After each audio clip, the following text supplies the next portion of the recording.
Buenas tardes. En primer lugar, agradecer al doctor Manzano la oportunidad que me da de estar aquí con todos vosotros. Y yo, más que un caso clínico, lo que voy a presentar va a ser situaciones clínicas, presentar 4 situaciones clínicas que creo que pueden ser interesantes. Antes que nada, definir la emergencia hipertensiva como aquella que tiene una presión arterial de un grado 3 por encima de 180 por encima de 110, que además produce cambios en órganos diáneos, puede ser a nivel cerebral, a nivel renal y en embarazadas la eclampsia. El término maligno básicamente lo usamos por el pronóstico que pueda tener este enfermo sin tratamiento adecuado. Lo que deberíamos hacer en la urgencia en principio es un fondo de ojo, un electro, una analítica general y en mujeres en edad fértil un test de embarazo, y ya, pues dependiendo de cómo esté el enfermo, pruebas específicas tendentes al diagnóstico en función de la clínica que presente el enfermo. Lo que nos dice, hay una tabla publicada en la Guía Europea de Hipertensión, en la cual nos habla, en función de las patologías, usar uno u otro fármaco para el manejo de estos enfermos en la urgencia, fundamentalmente hospitalaria. Hay un montón, pero mi consejo es que sepáis el manejo de 2, 3 a lo sumo, y que lo sepáis bien y que estéis seguros con ese fármaco, ¿vale? La primera situación clínica es una chica de 34 años, natural de la República Dominicana, que reside en España desde hace 4 años, y la trae una amiga porque la ve rara, ¿vale? La paciente cuenta un mareo, visión borrosa, malestar general y la tensión arterial que veis ahí. Nos podemos plantear que si hacemos un fondo de ojo podemos encontrar un edema de papila, que es una paciente con hipertensión arterial maligna, que el tratamiento adecuado puede ser captopril, que no debe tratarse hasta que se descarte que tenga una hemorragia cerebral, y el tratamiento debe ser agresivo por vía intravenosa. ¿Estaríais de acuerdo? ¿Con cuál estaríais más de acuerdo? La idea no es que sea una verdadera, sino con cuál estaríais más de acuerdo. Con la segunda y la cuarta. Bueno. ¿Vale? Bueno.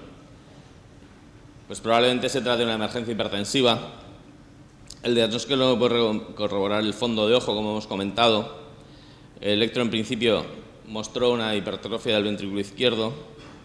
Se sospechaba una encefalopatía hipertensiva por hipertensión arterial maligna, efectivamente. Y estas situaciones obligan a un tratamiento venoso, intravenoso, con fármacos intravenosos de forma agresiva, porque el pronóstico depende de esta enfermedad, depende de la actuación que tengamos en la urgencia. Podemos plantearnos diagnósticos diferenciales con hemorragia subaracnoidea por la clínica que presentaba la enferma, y en principio tampoco tenemos que intentar bajar la tensión arterial media a un 25% en las primeras horas, ¿vale? Esos son los objetivos que nos debemos marcar en este tipo de enfermo. La segunda situación clínica que nos podemos plantear es un varón de 84 años que es hipertenso, conocido con tratamiento de múltiples fármacos, que en ese momento al llegar a la urgencia no lo recuerda. Es una cosa habitual en los enfermos, unas pastillas redondas con una raya en medio y blancas. Consulta porque tiene una oligonuria de 24 horas de evolución y malestar general, con unas tensiones arteriales que veis ahí, 220/98. Se podría tratar de una emergencia hipertensiva por insuficiencia renal aguda, con insuficiencia renal aguda. El paciente, el fondo de ojo puede ser utilizado para evidenciar resistencia de papila. Se puede iniciar el tratamiento con furosemida. Una exploración física exhaustiva sería necesaria para contribuir a un correcto enfoque del paciente. Las cifras de tensión no son el único dato a considerar. ¿Qué consideráis que es más correcto de estas 5? La 4. Bien. Pues efectivamente, se trata de un paciente con cifras elevadas, con un síntoma de alerta, pues tiene la hipertensión arterial. Si lo exploramos, probablemente, pues este enfermo vimos que tenía un globo vesical, ¿vale? Y el globo vesical estaba produciendo una hipertensión reactiva, y la oligonuria era por su globo, no era porque estuviera un deterioro rápido de la función renal. La solución simplemente se le sondó sin emplear fármacos contra la tensión, y esto pues nos lleva a pensar evidentemente que una que una evaluación clínica completa del enfermo en un servicio de urgencias es básica y muchas veces nos ayuda a un diagnóstico adecuado de estos enfermos sin necesidad de muchas exploraciones complementarias. La tercera situación clínica es una mujer de 19 años que consulta por vómitos y náuseas. La exploración clínica tiene una tensión de 172/98 y se repite y se confirma. Podemos pensarnos que parece una gastroenteritis si debe tratarse con dieta. Si dispongo de un oftalmoscopio debemos valorar el fondo de ojo de esa chica. Las cifras de hipertensión son reactivas en una situación clínica y no es necesario hacer nada. Una tira de orina puede contribuir al diagnóstico o el tratamiento debe iniciarse con medicación oral. ¿Qué pensáis que es más correcto? ¿La 4? Bien. Veamos.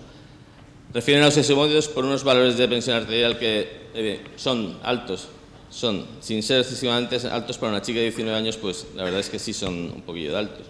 Se hizo un fondo de ojo que nos permitió ver que tenía cierto grado de edema de papila.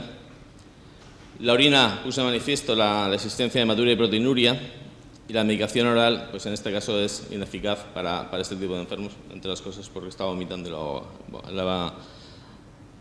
pues no le va a hacer ningún tipo de efecto. Y la última situación clínica que nos planteamos, esta la vamos a hacer un poquito más larga, que es una mujer de 70 años, sin alergias conocidas, hipertensa, diabética, dislipémica, con un temblor esencial, que toma esos fármacos. Y en principio es una mujer que es activa, vive sola y no tiene deterioro cognitivo alguno. El día anterior a la consulta, que llegó al hospital, domingo pasado, consultó en su servicio de urgencia de atención primaria, consulta en Algeciras por una crisis hipertensiva de 230/110, que en principio accedió con medicación. Cuando consultó allí en el hospital, tenía un cuadro de mareo acompañado de vómitos acuosos. Sudaba mucho, decía que sudaba mucho, la enferma estaba con sudorosa, dolor abdominal, tenía un dolor abdominal sin fiebre ni diarrea y no tenía en principio dolor torácico. En la exploración es una enferma que tenía un regular estado general, estado euneica, con una auscultación sin soplos. La palpación del abdomen era doloroso, generalizado, no había defensa abdominal, los miembros inferiores no tenían edemas, la exploración neurológica tenía una sonoridad de un Glasgow que veis ahí, de 13, y con unos pares craneales normales. Movilizaba 4 extremidades, no había ataxia ni axial ni apendicular y había una mínima rigidez de nuca. ¿Qué pediríais de estas analíticas? Hemograma, bioquímica, coagulación, gases. ¿Sí? Sí. La ve. No. Probablemente nosotros nos fuimos y pedimos una analítica con hemograma, bioquímica, coagulación y unos gases. Lo único que destacaba era una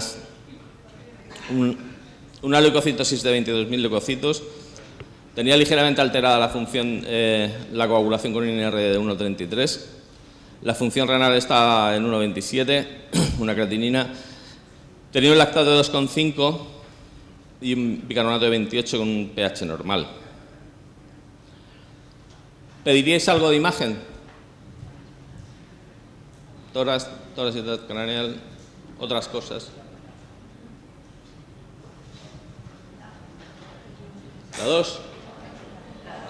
¿La 2? Vale.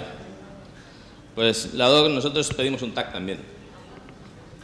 Porque, ¿os acordáis que tenía un Glasgow de 13? Los senos esquizofrénicos libres y el TAC era completamente normal.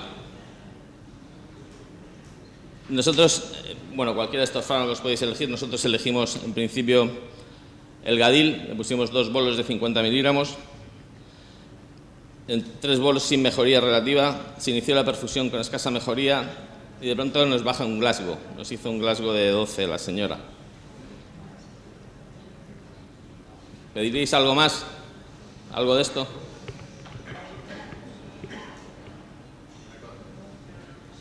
Una eco abdominal. ¿Solo una eco? Bueno, nosotros nos fuimos a un TAC a ver la aorta. Además de el abdomen no nos impresionaba mucho y en principio no había nada que en el TAC fue normal, completamente normal. ¿Vale? La aorta estaba normal, en la barriga no había nada y nos fuimos a la punción lumbar. Y la punción lumbar nos dio una meningitis. ¿Vale? Esa señora no tenía fiebre, tenía deterioro neurológico y ya está. Dolor de barriga, nos despistó mucho la crisis hipertensiva que tenía, refractaria a todo. Los enfermos nos dan sorpresas y hay que ir sistemáticamente haciendo las cosas. Si no somos sistemáticos, probablemente nos vayamos fuera. Tenía diplococos gran negativos, probablemente un meningococo y muchos polimorfonucleares. Y como conclusiones podemos decir que las crisis hipertensivas es una de las causas capaces de producir lesiones en órganos diana y la emergencia hipertensiva debe ser valorada en su justa medida. Deben interrogarse al paciente por la existencia de antecedentes, adherencia al tratamiento. Debemos ser cuidadosos en estas cosas e intentar sacar la información. Acordaos del primer paciente que tiene toda la furosemida y guardada, callado. ¿Vale? La urgencia hipertensiva con esos síntomas los frecuentes son cefalea, mareo, palpitaciones y sangrado, epistasis. La gravedad de la situación debe ser valorada por la afectación de órganos dianas. Tenemos que pensar siempre en cerebro, corazón, riñón. Y si es una chica o una señora embarazada, pensar si está embarazada o no. La urgencia hipertensiva puede tratarse en la atención primaria y la emergencia hipertensiva cuando hay afectación diana debe ser evaluado en un hospital.